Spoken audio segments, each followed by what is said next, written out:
بسم اللہ الرحمن الرحیم۔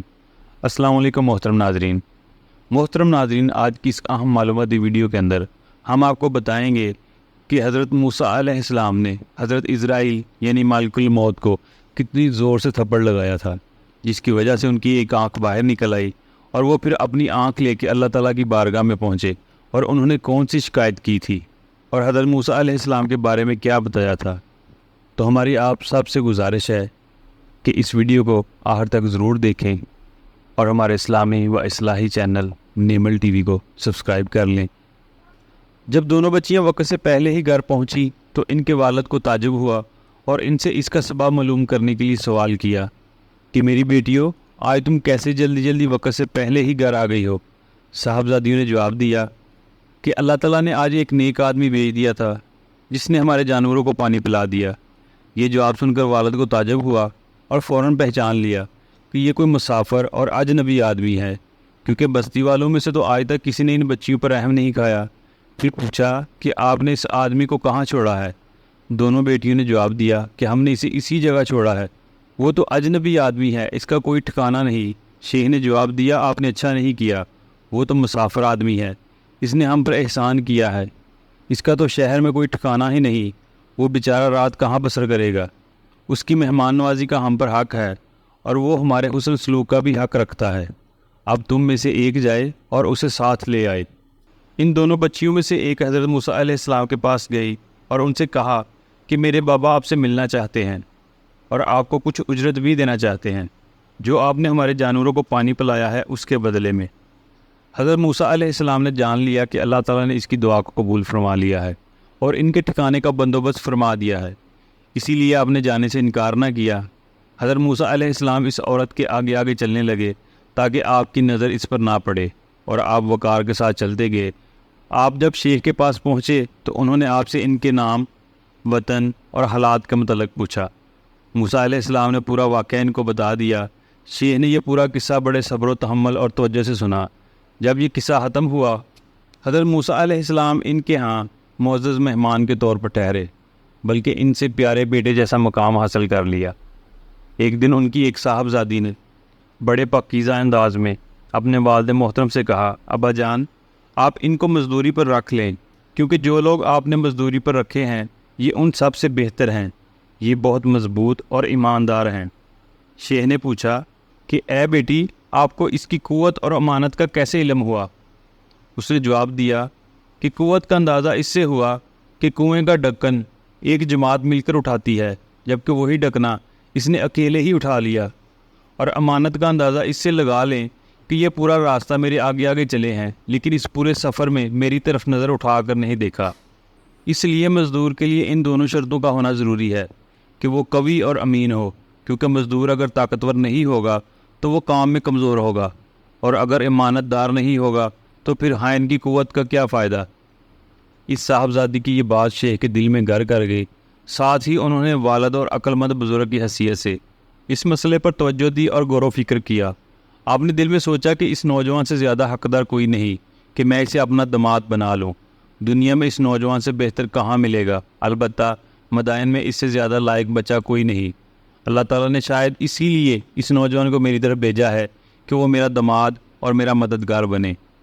آپ نے بڑے وقار، شفقت اور حکمت سے کہا کہ میں اپنی دونوں بیٹیوں میں سے ایک کا نکاح آپ سے کرنا چاہتا ہوں، اور نکاح اس مہر پر ہوگا کہ آپ 8 سال تک میرا کام کاج کریں گے، بس یہی حق مہر ہے، لیکن 8 سال کی مدت پوری کرنا ضروری ہے۔ ہاں، اگر آپ 10 سال تک میرا کام کر دیں تو آپ کی مرضی ہے، میں آپ پر زبردستی نہیں کروں گا، اور آپ انشاءاللہ مجھے نیک لوگوں میں پائیں گے۔ حضرت موسیٰ علیہ السلام نے کہا، میں ان دونوں مدتوں میں سے جس کو مرضی پورا کر لوں، مجھ پر کوئی زیادتی نہیں ہونی چاہیے۔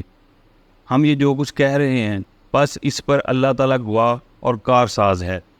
جب حضرت موسیٰ علیہ السلام نے مدت پوری کر لی اور اپنی بیوی کو لے کر چلے تو شیخ کو الوداع کیا، اور شیخ نے آپ کو الوداع کرتے ہوئے کہا، میرے بچے، اللہ تعالیٰ برکت دے، اور میری بیٹی، اللہ تعالیٰ آپ کی حفاظت فرمائے۔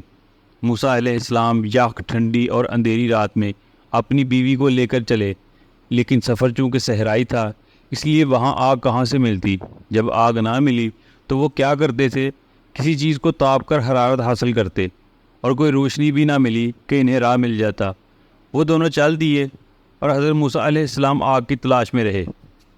اور جس وقت آپ نے آگ دیکھی اپنی بیوی سے کہا کہ تم کچھ دیر کے لیے یہیں ٹھہرو، میں نے روشنی آگ دیکھی ہے، بہت ممکن ہے کہ میں اس کا کوئی انگارہ لاؤں یا آگ کی روشنی میں راستہ دیکھوں۔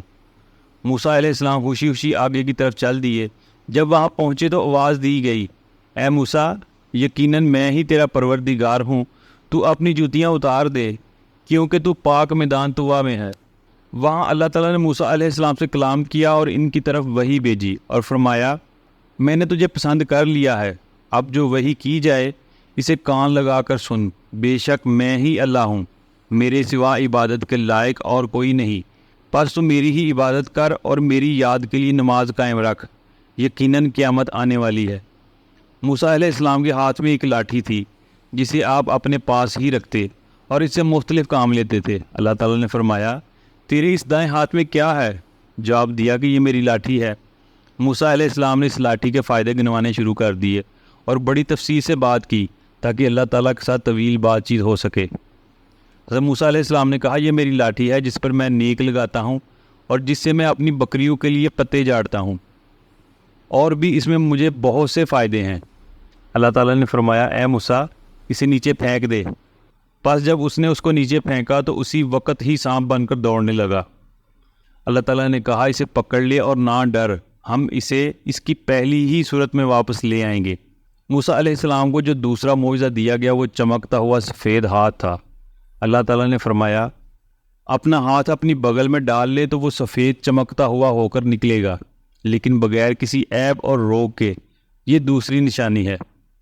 محترم ناظرین، حضرت موسیٰ علیہ السلام اللہ تعالیٰ کے بہت ہی لاڈلے نبی تھے، اتنے لاڈلے کہ جب حضرت عزرائیل یعنی مالک الموت حضرت موسیٰ علیہ السلام کے پاس آئے ان کی روح قبض کرنے کے لیے، حضرت ابو ہریرہ رضی اللہ تعالیٰ عنہ سے روایت ہے، فرماتے ہیں کہ حضور صلی اللہ علیہ وآلہ وسلم فرماتے ہیں، مالک الموت جب موسیٰ علیہ السلام کے پاس حاضر ہوئے اور آپ سے عرض کی اپنے رب کو جواب دیں، تو موسیٰ علیہ السلام نے مالک الموت کی آنکھ پر تھپڑ دے مارا اور آنکھ نکال دی۔ حضرت عزرائیل علیہ السلام لوٹ کر اللہ رب العزت کی بارگاہ میں حاضر ہوئے اور عرض کی، اے مالک، تو نے مجھے ایسے بندے کے پاس بھیجا ہے جو موت پسند نہیں کرتا اور اس نے میری آنکھ نکال دی ہے۔ اللہ تعالیٰ نے مالک الموت کی آنکھ لٹا دی اور فرمایا، میرے بندے کے پاس دوبارہ جاؤ اور عرض کرو، تمہیں زندگی پسند ہے؟ اگر آپ کو زندگی پسند ہے تو بیل کے اوپر ہاتھ رکھیں، جتنے بال آپ کے ہاتھ کے نیچے چھپ گئے اتنے سال آپ کی عمر بڑھا دوں گا۔ حضرت موسیٰ علیہ السلام نے فرمایا، اس کے بعد پھر کیا ہوگا؟ عرض کی گئی، پھر بھی آپ کو موت ضرور آئے گی۔ آپ نے فرمایا، تو پھر میں ابھی تیار ہوں، اور اللہ کریم سے عرض کی، اے اللہ، میری موت عرض مقدسہ کے اتنے قریب کر دے کہ جتنی مقدار پتھر پہنچ سکتا ہے۔ محترم ناظرین، اس بات کا علم ہونا چاہیے کہ ملائکہ مختلف صورتیں اختیار کرتے رہتے ہیں اور یہ صورت ان کی حقیقی ہیبت پر غالب نہیں ہوتی، اس لیے موسیٰ علیہ السلام نے جو مالک الموت کی آنکھ ضائع کی تھی یہ ان کی حلقت یا ہیبت میں نقص کو لازم نہیں کرتی، اور جو بات اس کو پختہ کرتی ہے کہ آپ کا ارادہ مالک الموت کی آنکھ ضائع کرنا نہیں تھا، اور نہ آپ جانتے تھے کہ یہ مالک الموت ہے، یا یہ کہ آپ نے آنکھ اس لیے ضائع کی تھی کہ لمبی عمر مل جائے۔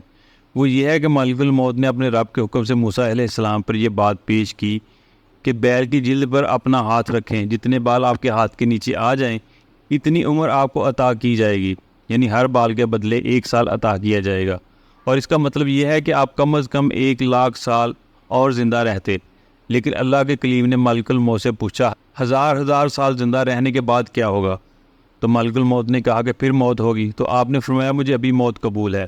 اس کا مطلب یہ ہے کہ آپ موت پر حریص نہ تھے، یا آپ کو لمبی عمر مطلوب نہ تھی، اور آپ نے مالک الموت کی آنکھ اس لیے نکالی تھی کیونکہ آپ نے یہ گمان کیا تھا کہ یہ کوئی شخص آپ پر حملہ کرنا چاہتا ہے اور آپ کو نقصان پہنچانا چاہتا ہے، تو آپ نے اس سے اپنا دفاع کیا۔ محترم ناظرین، اگر آپ کو آج کی ہماری معلوماتی ویڈیو اچھی لگی ہو تو ہماری اس ویڈیو کو لائک اور شیئر کر دیجئے۔ ہمارے اسلامی و اصلاحی چینل نیمل ٹی وی کو سبسکرائب کر لیں۔ اللہ ہم سب کا حامی و ناصر ہو۔ جزاک اللہ۔